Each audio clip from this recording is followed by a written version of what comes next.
Okay, and we will get started. Good morning. Welcome to Inside OPRF Museum. We're back from a hiatus in October, kind of an accidental hiatus, because we have been having a very busy fall here. So I hope that you all have been attending some of the programs we've been doing, or at least I know you've all been keeping them on your radar. So I'm very grateful for that. And I'm very happy to be here again presenting a program for you all today.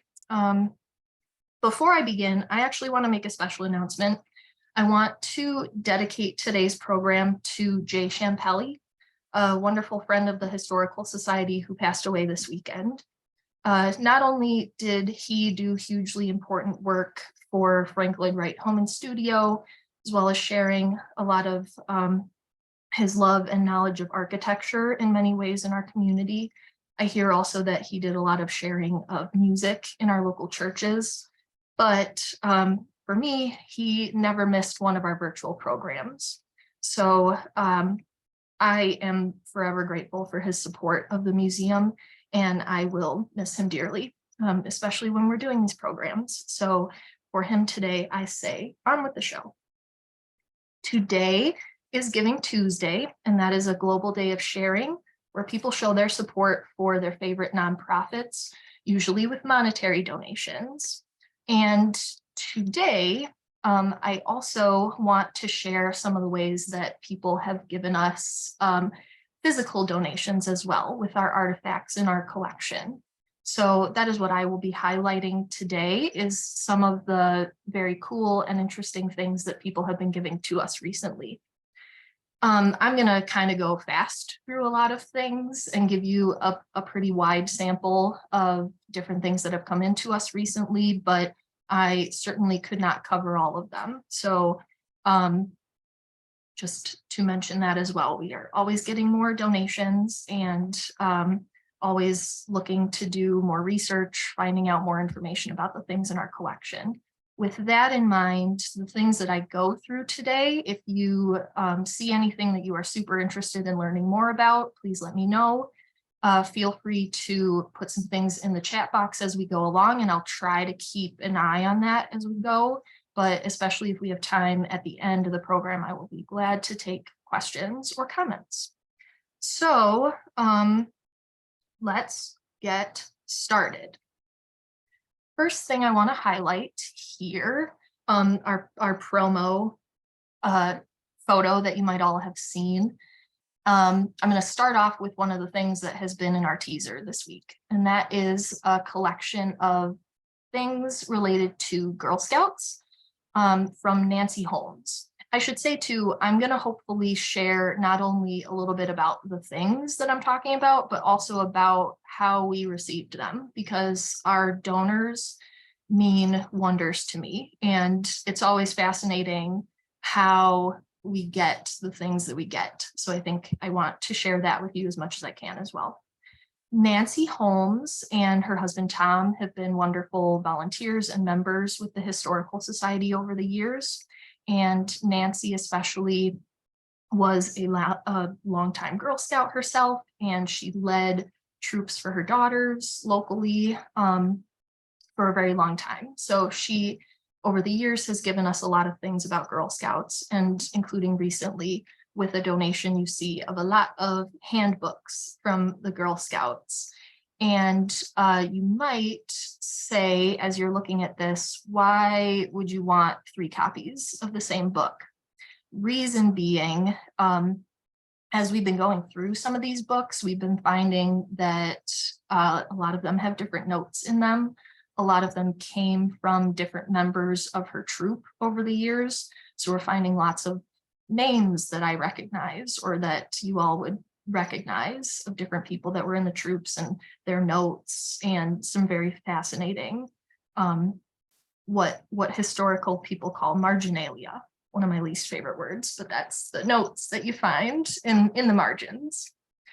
So we've been going through these kind of carefully, and it's kind of fun to have a couple different versions of them.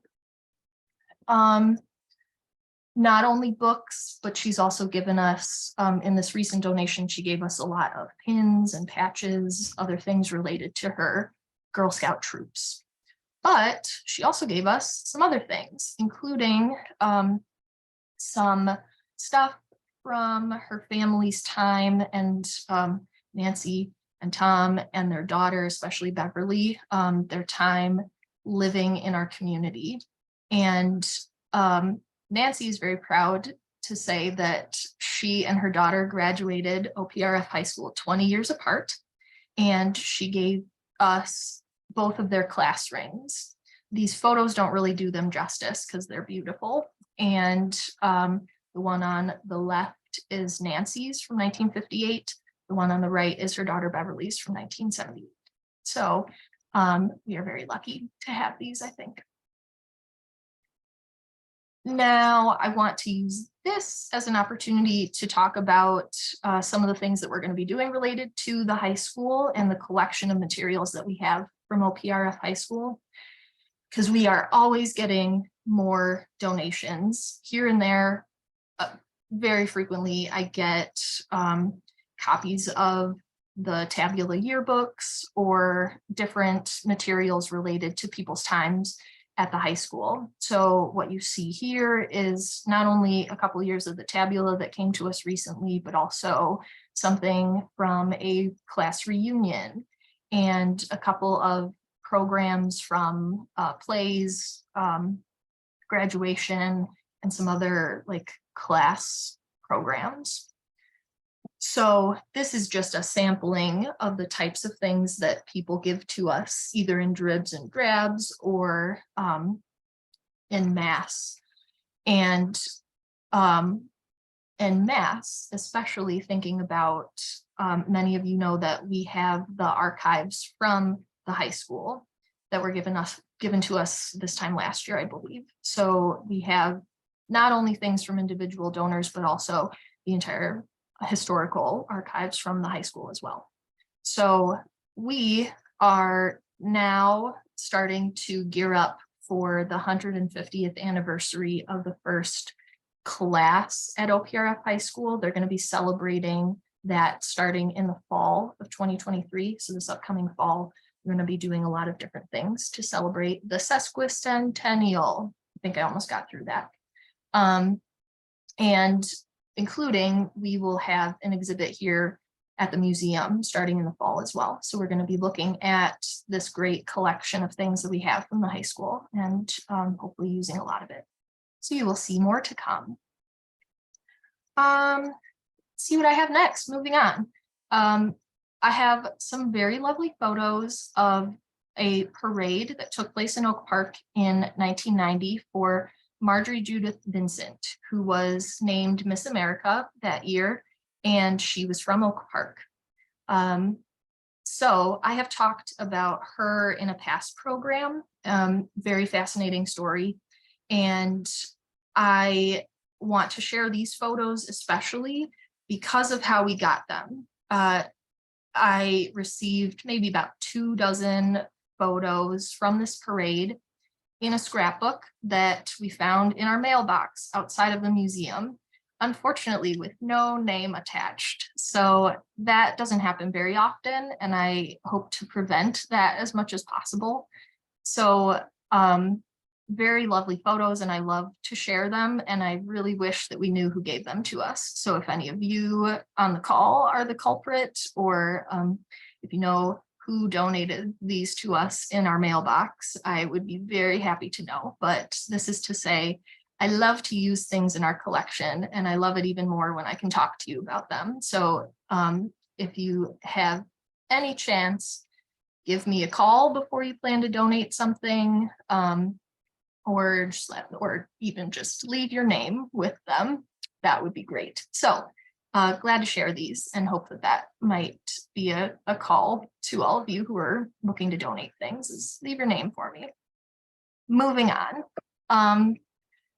We also receive things in the mail that we do have a note attached to. So I wasn't expecting to get this in the mail a couple of months ago, but we received something from a historical society in Summit, New Jersey, who was thinking about us as they were going through their collection.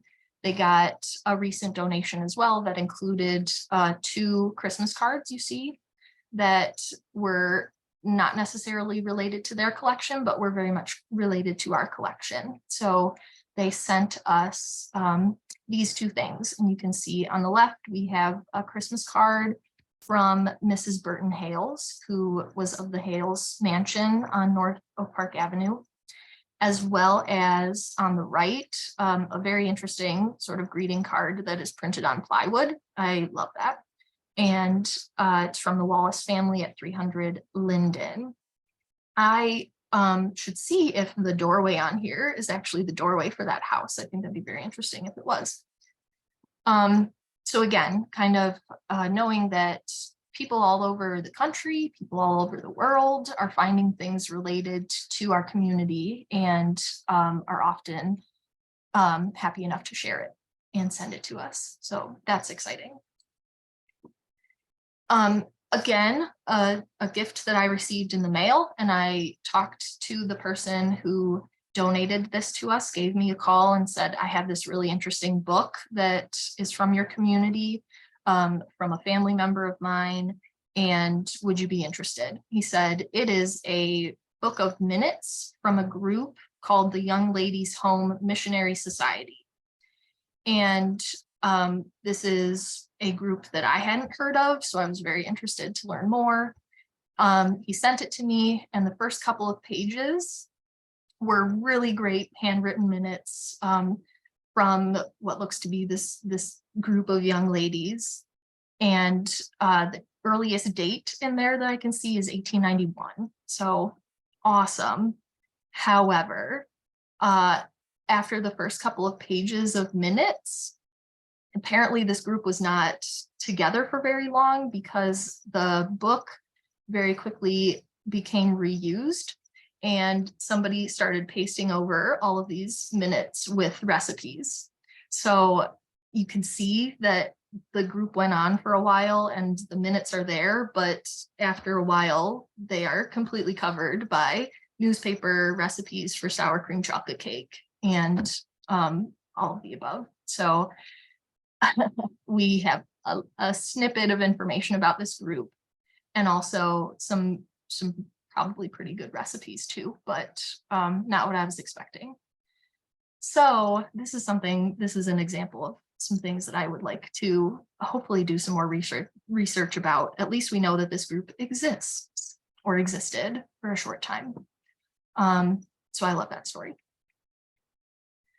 Next, I want to talk about our members are wonderful people who keep us in mind in a lot of ways. And we very often get donations from people who have been involved with the Historical Society for a very long time.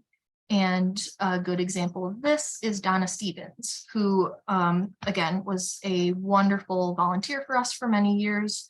And she just recently moved out of the community after living here for her whole life.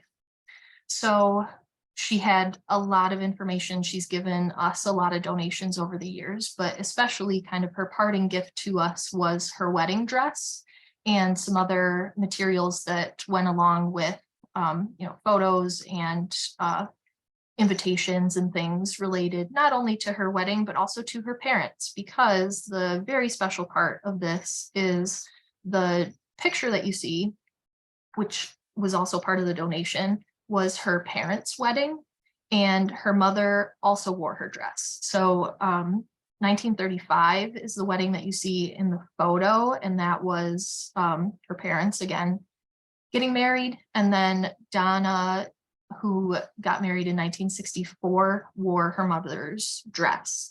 Both weddings took place in Oak Park, so that's especially important for us to be able to accept costumes. I want to take a minute to say that our costume collection is very big and clothing is very hard to take care of.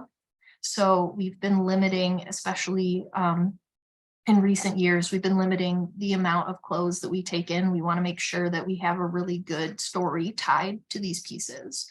So this is an example of a wedding dress that is very, closely tied to our community in a couple of different ways. It marks a couple of check marks, and it's a really good piece. So next, I will also talk about another member of ours, Colonel Stetson Siler. You might know his father was Jim Siler, who was also a very long time great volunteer with the Historical Society. So again, an example of people keeping us in mind and knowing about us, knowing the different sorts of things that we can use in our collection. So the Colonel gave us a couple of photos that he found recently that didn't necessarily have to do with his family, but probably came to his family, probably family friends or something.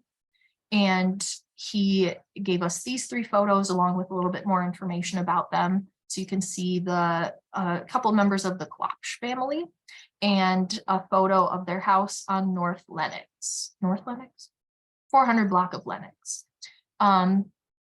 which probably looks very different to those of you who have been around there these days. So we cherish photos like this to be able to do research, especially with house research or genealogy, all these sorts of things. Again, an example, West Lenox, thank you. Okay, gotcha. Okay, so next is again, people keeping us in mind. And this is an example of something that's a little more recent history. Our member Kristina Adamczewski gave us a couple of things related to her time in the local schools, growing up on the south end of Oak Park. And the next 2 things that I'm going to show you are a little bit special, kind of a fun little tidbit. So you see here a program from a couple of plays at Lincoln School in 1993. And if any of you have been watching Saturday Night Live recently, you might recognize one of the names on here, Cecily Strong. So Kristina was very glad to point out to me that Cecily Strong had a couple of roles in this when she was quite young. And that's a fun little tidbit. So again, and Cecily has been on Saturday Night Live for many, many years now, and she is a Oak Park native. So next is another example of the same sort of thing, with finding some celebrities in these little booklets.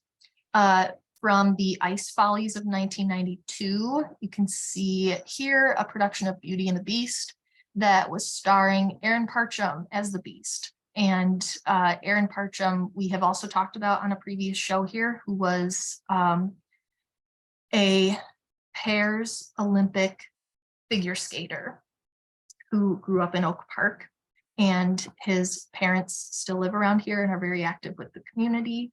But Aaron, I want to point out, was the first Black male figure skater on the US Olympic team.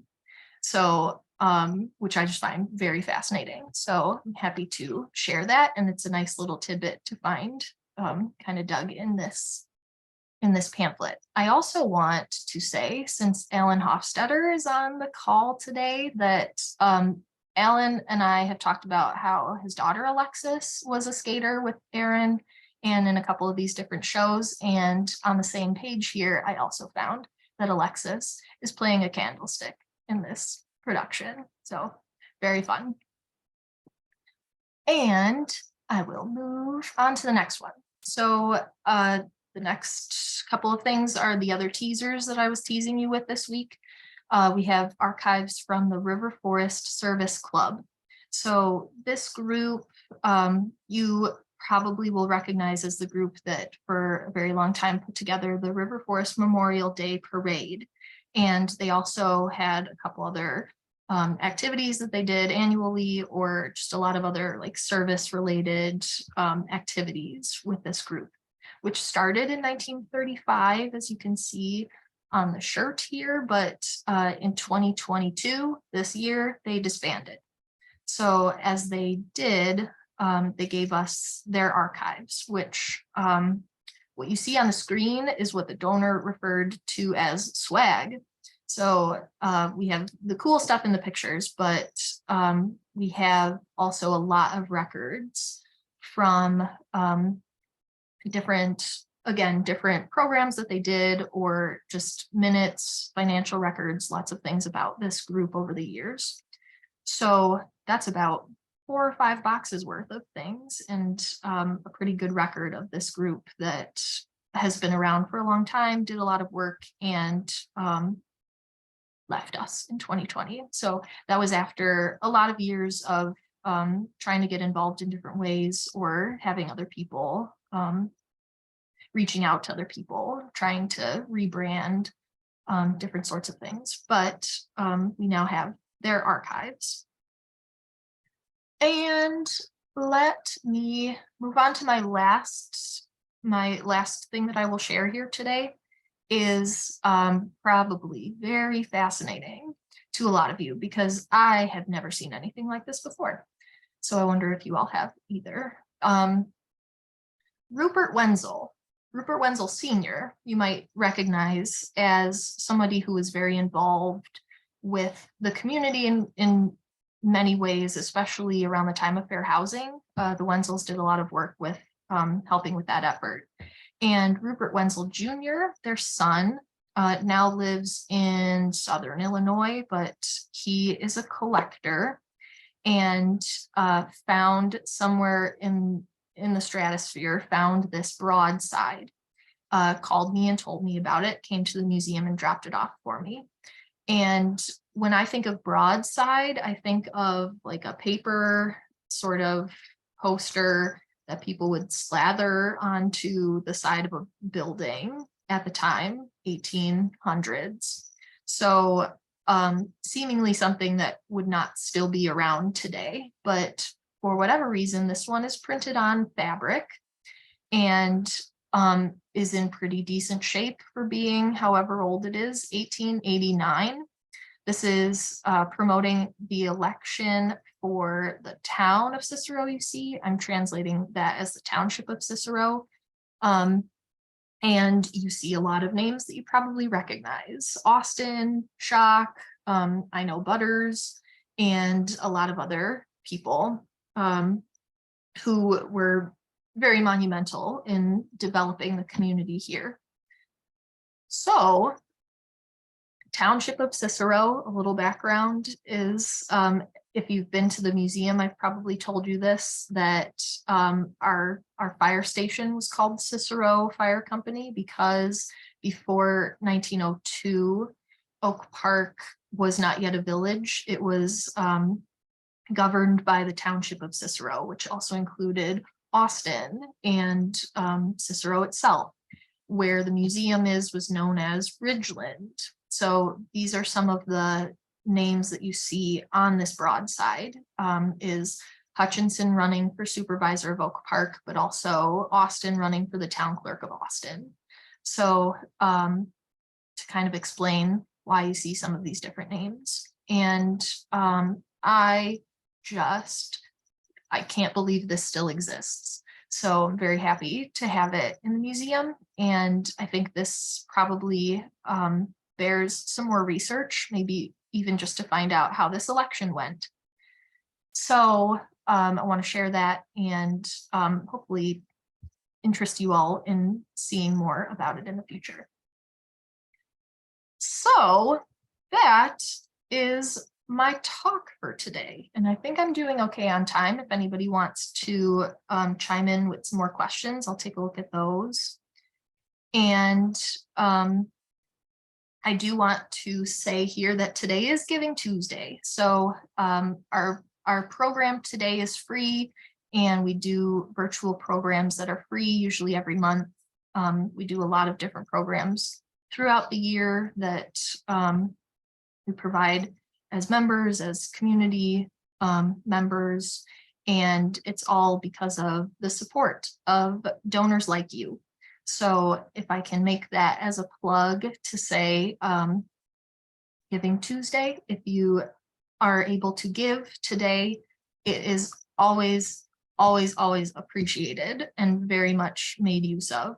for what you see here and for keeping up our collection and sharing our collection.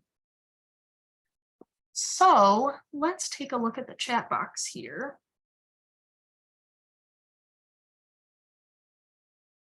For just a second. Ben Protis with Cecily Strong writes for the New York Times, I believe. Ben Protis. Does anybody want to translate? Did you see that name on here, or who?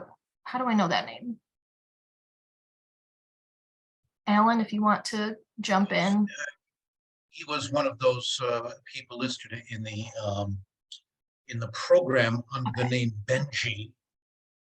And my recollection is that Ben Protis of the New York Times, who's quite prolific, is that very same Ben Protis. That is so funny. I totally believe it. Yeah, you know, especially with this program and the Ice Follies program, I can't imagine. I mean, I recognize names just from people who still live around here, but I can't imagine how many of these folks are prolific at this point. And of the age where they're still like really working at whatever they're doing. So that's what makes this fun to me, is that this history is alive. It's still happening. I don't think I mentioned this either, forgive me if I did, but since I'm on this screen again, I want to say that Cecily Strong and Aaron Parchem are both people who are featured on our Shining Stars Christmas tree, which we put up last week in the museum in preparation for our holiday open house, which will be taking place on Sunday from 1 to 4. And it is free as well. And we would love to see you all here if you have a chance to stop by at some point. We're going to have lots of decorations, things to see, as well as some activities. I think we're going to be making Christmas corsages. We're also, my favorite, we're going to have the dreidels out. So hopefully we'll have a dreidel tournament and some cool things to do. And you will be able to see the Shining Stars tree, which includes a lot of other famous people that have lived in Oak Park or River Forest throughout time. And probably a lot of people that you would recognize. I've got a question. Approximately how many OPRF tabulas do you have in the archive? So we have 3 copies at least in the research center where I am that we keep for keeping's sake, to be able to use those as resources for researchers and to be able to keep those pristine. Then we have an area in the museum where we have some extras that people can browse through. Those are usually like not in great shape, so it's okay for people to, you know, look through them, touch them, and things like that. And then any extra copies that we have, which usually is quite a few, we have available for sale. So if you are missing any of your years, or if you know people who would be interested in getting a copy, we have those probably available too. So at least 3 times, however many yearbooks would be since 1907. Very interesting.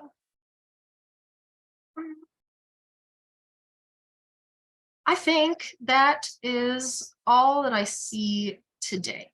So thank you all for being here. Thank you for joining me. And I hope you've seen some interesting things. I hope to see you all at the museum soon. Like I said, especially this Sunday is free, so stop on by if you can. And please consider making a donation this day on Giving Tuesday to keep us going for 2023. And with that, I will sign off and thank you very much and hope to see you next time.